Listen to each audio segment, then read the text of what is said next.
Let's turn to our congressional panel tonight. Congresswoman Gwen Moore of Wisconsin is with us this evening. Also, Congresswoman Terri Sewell of Alabama and Congressman Jim McDermott of Washington. Well, I have to say, this is going the distance, exhausting every effort to try to at least get up close and personal with people that absolutely hate you.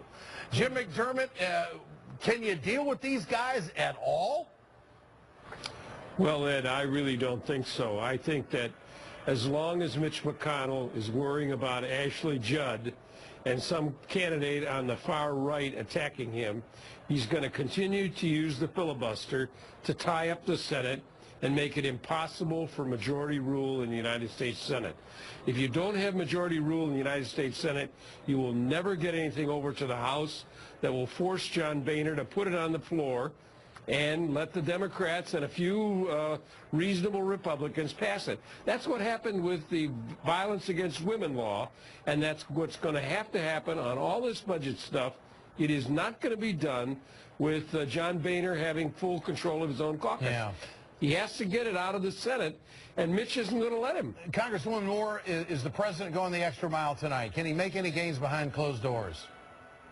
Well, I can tell you, I think the president is taking advantage of the fact that he has seen that there are factions within the Republican Party. No longer are they sticking together like glue, and they have a lot of different priorities. And so I think that it's important for him to reach out to them, are interested in his deficit-cutting strategies, looking at cutting some of the entitlement programs.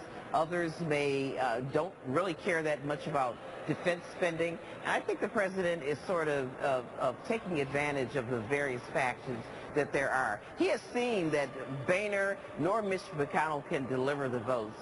And so he's doing what I think is really important, and that's breaking bread with them. Terri Sewell, are you concerned that the president might give the store away just to get a deal? I know that there's a progressive letter that is being sent around and signed by a number of members of the Congress. I'm not sure if you're on that list or not, or if you've signed it, but there's a real concern that the president will chip away at the big three, and that's exactly what these guys want to do. Your thoughts?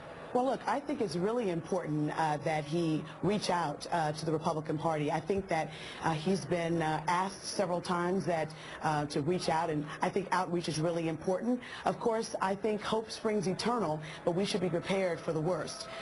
It'll be very interesting to see what happens tomorrow morning and whether there'll be Monday morning quarterbacking by the Republicans. I think that his efforts are important, definitely optically. I'm hoping realistically. What do you mean prepared for the worst? What do you mean prepared for the worst? Well, I actually think that when I think about the 12 people who have been invited, some of them have not been the most, well, should we say, receptive to the president and his policies. So I'm mighty afraid that they'll come out tomorrow and talk negatively about the meeting and set us back and not moving forward. New York Times is reporting that the president's been reaching out in conversations to restart the budget talks. Jim, are you concerned he might be too nice? I mean, President Obama's one of the nicest guys you're ever going to meet. He wants to do a deal. He's even said we're not all going to get what we want. What kind of language is that?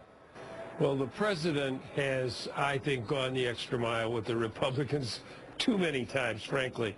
I think what's going to happen is that on the 1st of April, when the sequester takes hold and the continuing resolution is ended, you will have people start to react to airports being closed and to national monuments and museums and national parks being closed.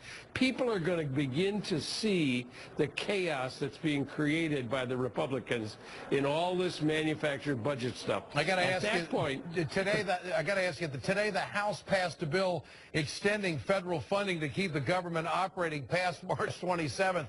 Now, all three of you voted no on this. Gwen Moore, what about that? Well, I can tell you that it was not honest brokering to say that we're going to give the Defense Department an ability to escape the effects of the sequester by being able to make decisions about spending and not do that for the rest of the government. I can tell you that my hope, Ed, is that the cure for the sequester is not worse than the disease. And that is the only thing I fear about this kumbaya dinner, especially with vying U.S. Senator Johnson being there, who has a voracious appetite for nothing but deficit cutting and not at all being concerned about you know, the welfare of people. Terry, why'd you vote against this? I mean, did it cut too deep in areas, or did the protecting the fence? What are your thoughts? Yes, look, I think that I thought that it was the arbitrary cuts for discretionary spending and giving flexibility only to the military, MilCon, and defense was just not something that I could support.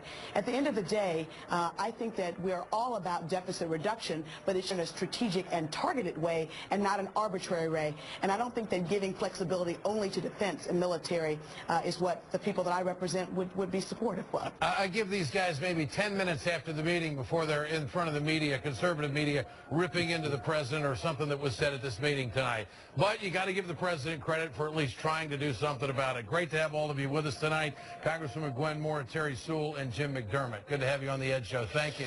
Tonight,